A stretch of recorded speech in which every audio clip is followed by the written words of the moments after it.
اچھا بھائی، فوریکس اور بائنری ٹریڈنگ کا حکم. آن لائن بائنری ٹریڈنگ یا فوریکس ٹریڈنگ شرعاً حلال ہے یا حرام؟ عبد الرحیم صاحب 4 صدہ سے پوچھتے ہیں.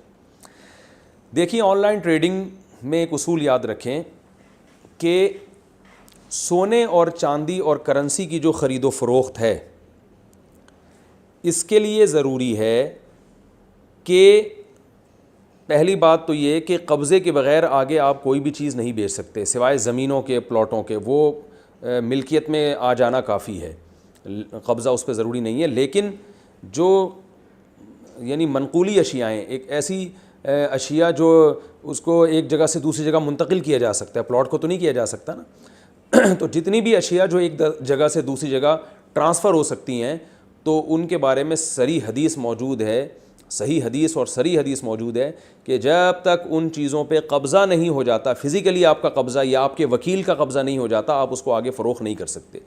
تو انٹرنیٹ پر سونے اور چاندی کی اور جو ڈالر وغیرہ کی یا کرنسی کی جو خرید و فروخت ہو رہی ہے، اس میں قبضہ بالکل بھی نہیں ہوتا.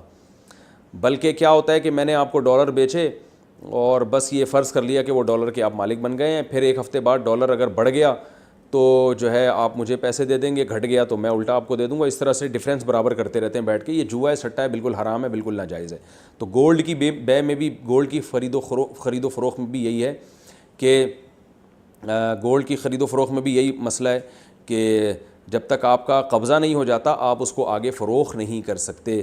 تو فوریکس ٹریڈنگ میں یہی ہو رہا ہے کہ گولڈ اور یہ سب چیزیں جو ہے قبضے کے بغیر ہی آگے بیچی جا رہی ہیں، جو بالکل حرام اور بالکل ناجائز ہے. اچھا، اس میں گولڈ، کرنسی اور جو چاندی ہے، اس کے علاوہ چیزوں میں بھی بہت زیادہ ٹریڈنگ ہو رہی ہے، قبضے کے بغیر بیچ رہے ہیں. جیسے دراز.pk میں اور بہت ساری ویب سائٹس بنی ہوئی ہیں. OLX میں ہوتا ہے، آپ نے دیکھا.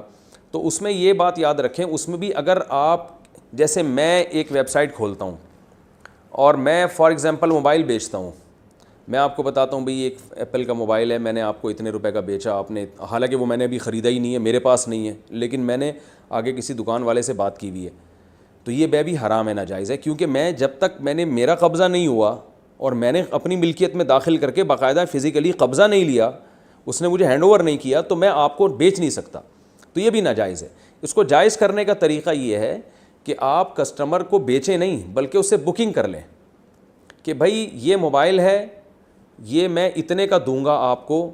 آپ نے کہا ٹھیک ہے میں اتنے کا لوں گا. یہ نہیں کہ میں نے اتنے کا آپ سے یہ موبائل لے لیا، بھائی میں آپ سے یہ موبائل اتنے کا لوں گا، تو میں کہتا ہوں ٹھیک ہے میں آپ کو کہیں سے بھی لا کے دے دوں گا، یا یہ بتانے کی ضرورت بھی نہیں، کہیں سے بھی لا کے دے دوں گا، بس یہ موبائل میں آپ کو اتنے کا دوں گا. یعنی سودا نہیں ہو رہا، سودے کی بکنگ ہو رہی ہے. بیچا نہیں جا رہا، بیچنے کا وعدہ کیا جا رہا ہے کہ میں آپ کو اتنے کا دے دوں گا. تو یہ پھر جائز ہے. پھر آپ نے مجھ سے ایک چیز خریدی کہ بھئی یہ موبائل ہم نے آپ سے 1 لاکھ کا خریدا، یعنی ہم آپ سے 1 لاکھ کا خرید رہے ہیں، خریدا نہیں بلکہ خرید رہے ہیں، آپ ہمیں کہیں سے لا کے دے دیں. تو میں مارکیٹ سے جا کے وہ پکڑتا ہوں اور میں آپ کو جب ڈیلیور کرتا ہوں تو اس وقت پھر یہ خرید و فروخت کا عمل ہو رہا ہوتا ہے. اس وقت موبائل یعنی آپ کو دے رہا ہوں اور آپ سے پیسے لے رہا ہوں، تو یہ خرید و فروخت کا اس وقت عمل ہو رہا ہے. تو جب اس وقت عمل ہو رہا ہے تو وہ چیز میرے قبضے میں بھی آ چکی ہے اور میں اس کا مالک بھی بن چکا ہوں. البتہ اس میں ایک خطرہ یہ ہے کہ چونکہ خرید و فروخت کا عمل اس وقت ہو رہا ہے، تو اس سے پہلے کسٹمر کے لیے بھی جائز ہے کہ وہ سودا کینسل کر دے، اور میرے لیے بھی جائز ہے کہ میں سودا کینسل کر لوں، کیونکہ ابھی ڈن نہیں ہوا ہے.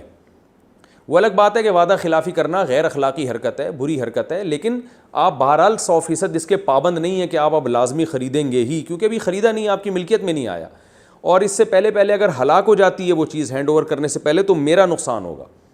تو یہ ایک صورت ہے. اور دوسری بات یہ کہ اب میں نے تو چونکہ دکاندار سے خرید لی تھی یہ چیز، لہذا اب دکاندار کو میں اگر جا کے کہوں یار وہ کسٹمر تو مجھ سے لے نہیں رہا، تو دکاندار کو اس بات کا رائٹ ہے کہ وہ کیا آپ تو مجھ سے خرید چکے ہیں، تو میری بلا سے اب وہ آگے لے یا نہ لے، مجھے میرے پیسے چاہیے. دکاندار کو بھی اس کا حق حاصل ہے.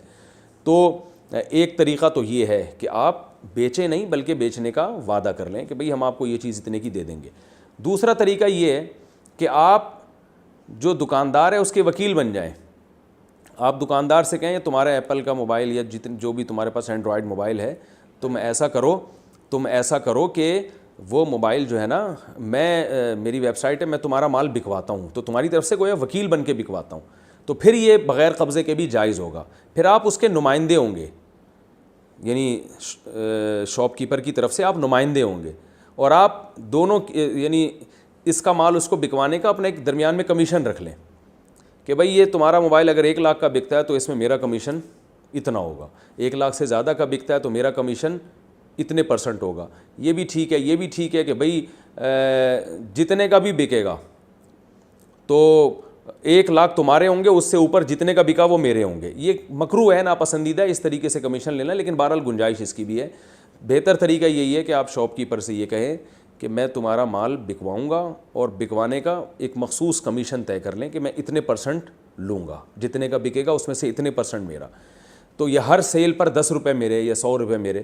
تو اس طرح سے دونوں کے لنک کے ذریعے جو آپ ایک درمیان میں کمیشن ایجنٹ بن سکتے ہیں, اور اس طرح بھی جائز ہے. لیکن یہ کہہ کے بیچنا کہ آپ کے پاس ایک چیز سرے سے ہے ہی نہیں, آپ کا قبضہ یہ ہے تو مگر آپ کا قبضہ نہیں ہوا ابھی اس کے اوپر, اور آپ اس کو بیچ دیں کہ میں نے تمہیں فروخت کر دی یہ چیز, تو یہ قبضے سے پہلے کی بے ہوگی, یہ جائز نہیں ہوگی. کسی کا ایجنٹ بن کے بیچ سکتے ہیں, خود سے نہیں بیچ سکتے آپ. پھر بھی سمجھ میں نہ آئے تو پولیس کو بتائیں, انشاءاللہ وہ آپ کو اچھی طرح سے سمجھا دے گی, یا کسی قریبی عالم سے رابطہ کریں, وہ انشاءاللہ آپ کو سمجھا دیں گے.